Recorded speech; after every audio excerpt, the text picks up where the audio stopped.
पर ऐसा तो कुछ भी नहीं है। आप एक सेकंड रुकिए। तरुण, तुमने मेरे पापा और मम्मी को यहाँ आने से मना कर दिया? मैंने मना किया है? क्यों, क्या हुआ? और तुम फोन पर किससे बात कर रही हो? पापा, मैं आपसे बाद में बात करती हूँ जी। तरुण, तुम ये कैसे बात कर रहे हो? पापा और मम्मी को यहाँ आने से मना क्यों किया तुमने? मना इसलिए किया क्योंकि वो बहकी बहकी बातें कर रहे थे, इसलिए मैंने मना कर दिया। ऐसी कौन सी बहकी बात बोल दी उन्होंने जो तुमने मना कर दिया उनको?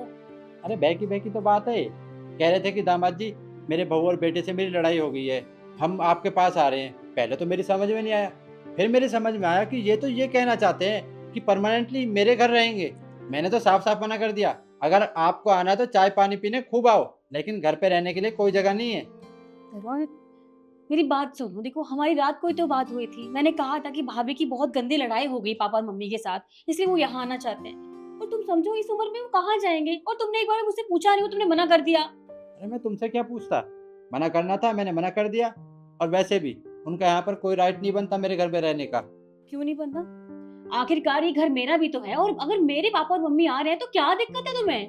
तुम शायद एक बात भूल गई हो, तुमने ही कहा था इस घर में कोई भी बुजुर्ग नहीं रहेगा।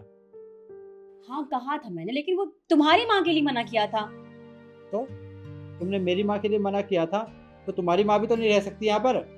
तरुण, वो मेरे पेरेंट्स है, मेरी माँ और पापा है वो।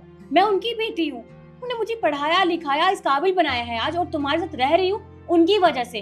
और अगर मैं उनको अपने साथ नहीं रह सकती तो क्या फायदा इसी बेटी का? तो मेरी माँ भी तो है, मैं भी तो उनका बेटा हूँ। मेरा क्या फर्ज बनता है मेरी माँ को अपने साथ घर पे रखने का? लेकिन तुमने कहा था कि माँ इस घर में नहीं रह सकती, तुम्हारे कहने पर मैंने माँ को गाँव भिजवा दिया। तो तुम्हारे माँ बाप कैसे रह सकते हैं इस घर में? तो तरुण, मेरी मेरी बात समझो। भाभी उन्हें वृद्धाश्रम भेज देंगी। तुम ऐसे कैसे कर सकते हो?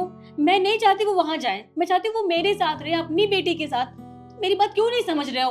वृद्धाश्रम भी तो भेज रहे हैं, इसमें क्या दिक्कत है? वहाँ पे भी आराम से रहेंगे, लेकिन इस घर में नहीं रह सकते वो। देखो तरुण, मैं तुम्हें आखिरी बार कह रही हूँ, मेरे पापा और मम्मी आएंगे, यहीं आएंगे। मैंने भी तुमसे कह दिया है, तुम्हारे माँ बाप की इस घर में कोई जगह नहीं है। तो ठीक है फिर, अगर तुम यही चाहते हो तो फिर मेरे पास एक ही रास्ता है अब। क्या? मैं तुम्हें डिवोर्स दे दूंगी, उसके बाद मैं अपने पापा और मम्मी से बाहर रह लूंगी। मुझे इसमें क्या? तुम्हें डिवोर्स देना है खूब दो, लेकिन तुम्हारे माँ बाप इस घर में नहीं आ सकते। तरुण, मैं मजाक नहीं कर रही हूँ, मैं सच में तुम्हें डिवोर्स दे दूंगी। अरे मैं भी मजाक नहीं कर रहा हूँ, तुम्हें डिवोर्स देना है खूब दो।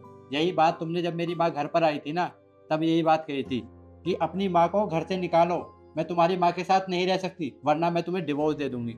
मेरी माँ ने मुझे समझाया, बेटा अगर रिश्ता खराब हो गया तो समाज में बदनामी हो जाएगी। और माँ गाँव में चली गई, और माँ ने गाँव में जाकर ये नहीं कहा कि बहू ने मुझे निकाल दिया। वो हमेशा ये कहते कि शहर में मेरा मन नहीं लगता, इसलिए मैं गाँव में रहती हूँ। और तुम्हें डिवोर्स देना है खूब दो, डिवोर्स देने के बाद मैं भी अपनी माँ के साथ सुकून से रहूँगा। देखो तरुण, मैं मजाक नहीं कर रही हूँ, मैं सच में, मैं तुम्हें डिवोर्स दे दूंगी। और हाँ, बाद में तुम भी आओगे भागते भागते मुझसे माफी मांगने के लिए, समझे? इसलिए सोच लो। सोच लिया, डिवोर्स दोगी तो मैं अपनी माँ के साथ रहूँगा, मुझे कोई फर्क नहीं पड़ता। तुम जैसी बीवी की मुझे कोई ज़रूरत नहीं है जो मेरी माँ की इज्जत ना करे और अपने माँ बाप की इज्जत करे। तो ठीक है फिर, पेपर्स भिजवा दूंगी, साइन कर देना उन पर। हाँ जाओ, और रहो अपने माँ बाप के साथ, जा रहना है। जिस तरह पत्नी अपने माँ बाप की इज्जत चाहती है, उसी तरह पति के माँ बाप भी इज्जत के हकदार हैं। मैंने सही कहा ना? कमेंट में ज़रूर बताना। धन्यवाद।